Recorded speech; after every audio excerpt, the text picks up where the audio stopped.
Hey everyone, and welcome back to Studs and Sleepers Modelling. Today marks the first episode of a new series in which I will be planning the full transformation of my son's Underbed Railway. In this first episode, I'll walk you through the current setup, share some early ideas, and start sketching out what's possible. So grab a cuppa, settle in, and let's start planning something magical. Okay, so here's a closer look at what we're starting off with.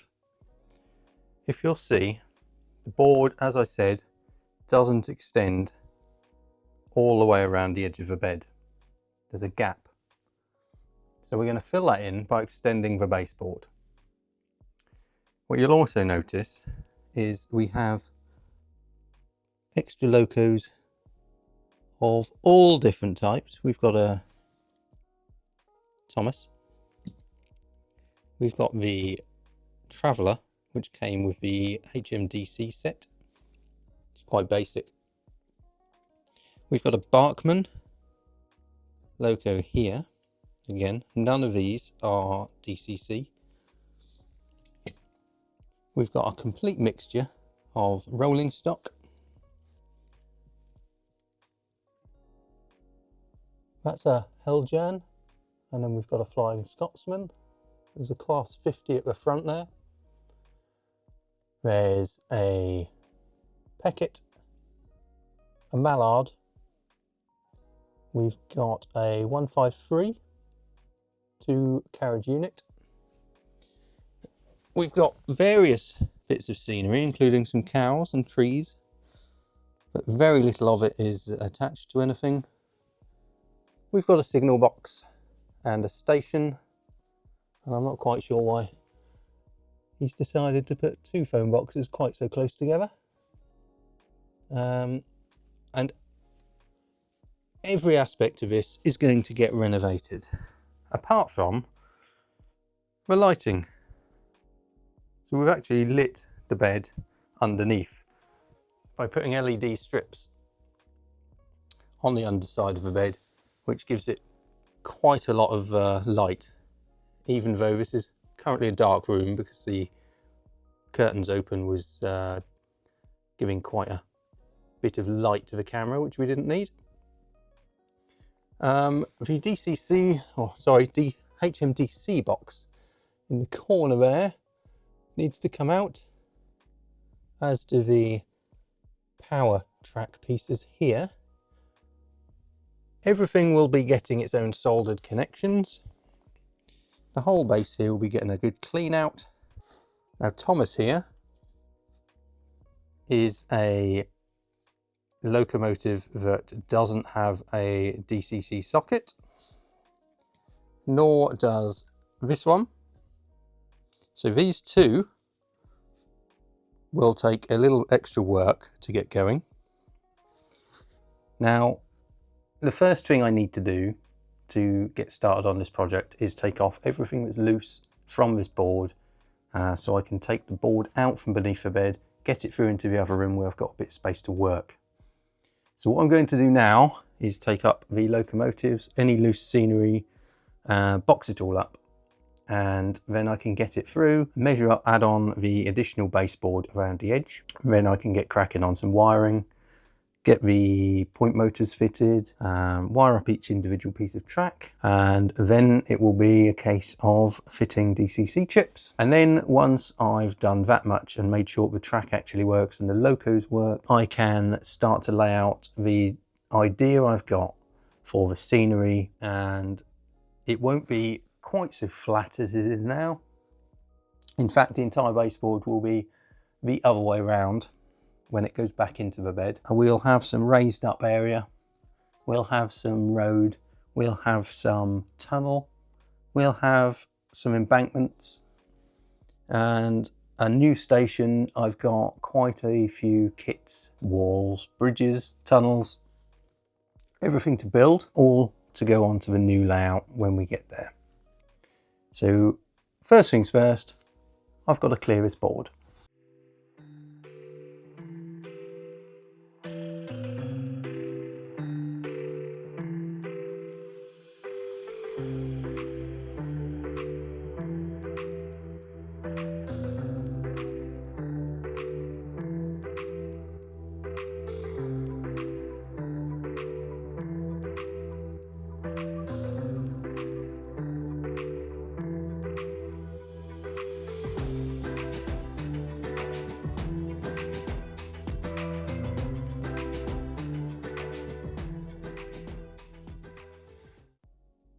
Okay, so that's the board clear. I think that's everything loose taken off. So I'll show you everything that I've taken off. Then I'll get onto the job. I think I'll have to take this foot piece off. And then I hopefully can just lift the board out and carry it through to the other room. Okay, so here is everything I took off the board. This is a look at all of the rolling stock and the scenery that I took off the board so far. I believe there are some other bits in another room somewhere. So these are the locos. There isn't really an era. I mean, it is up to this point my son's railway, and he just gets what he likes. So, and then over here we have some walls, pile of trees and hedges, and some buildings, and a point motor that I picked up the other day, which will make it onto the new system.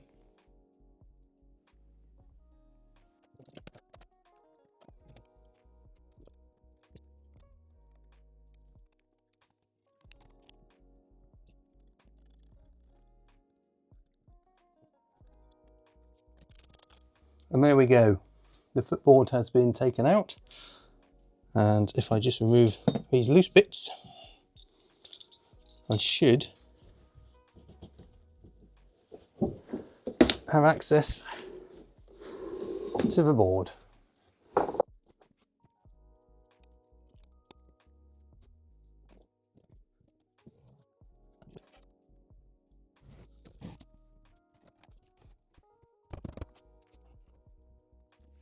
Here we can see the layout as it has been for the past few years.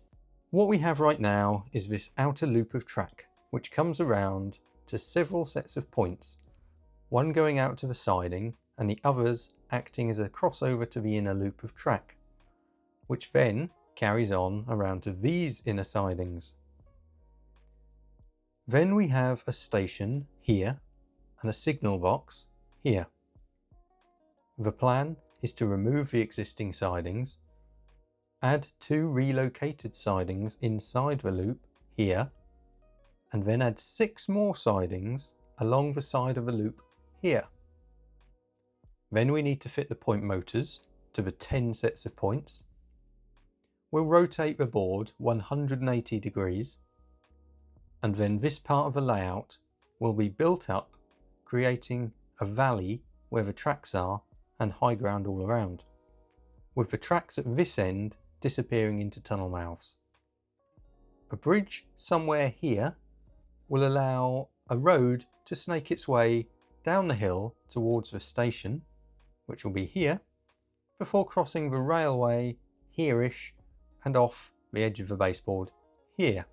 After browsing the Rails of Sheffield site, which I'd highly recommend to anyone, I came across not only a vast selection of cheaper and, from my limited understanding, superior DCC locomotive decoders, I also found a solution to entering the DCC world at a lower cost: the Hornby E-Link controller with the Railmaster software. As I already have a laptop, at this discounted price, this is a much cheaper control method than the alternatives I've seen, which can be several £100s. I also like the idea of having the layout on screen and being controlled at the touch of a button, or with automation, rather than entering each address into a keypad in order to do anything. For the locomotives, a quick check of each one, 10 in total, revealed that 5 have 8-pin DCC sockets, 1 has a 6-pin socket, 1 has a 4-pin socket, and 3 of them have no socket at all. For the 8-pin locos, I chose to use the Rails Connect high-powered 8-pin 4-function decoders for the locos with enough space, and the 8-pin direct nano decoders for locos that were a little more limited inside. For the 6-pin loco, I chose the standard Hornby 6-pin decoder, and for the Peckett and also the locos without a socket at all, it's the Hornby 4-pin decoder. Now for the points. For this layout to be fully digitally controllable, I want the points and possibly the lighting to also be DCC controlled. For this I've chosen these: the Rails Connect high efficiency underboard stainless steel digital point motors, which should allow me to control all of the points by digital DCC control.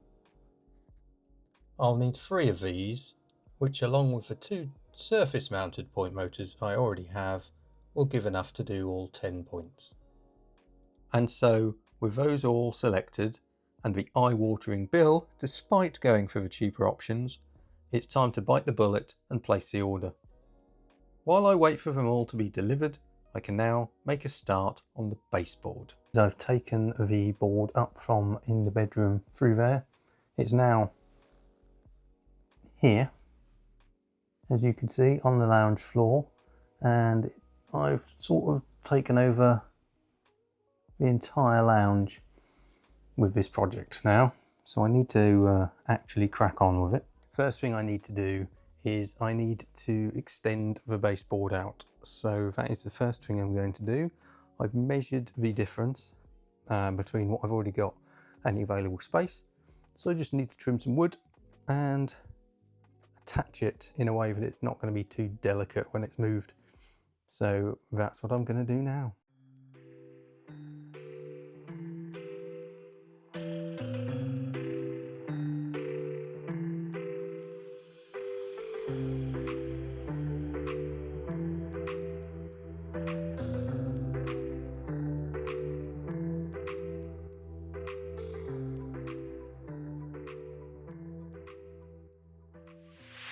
And as you can see, this is how far it's going to extend out one end, up this side, and then we'll have a little of extra down this side because the tracks go right to the edge of the board at either end. And there is a little gap down that side, so that side should be fine.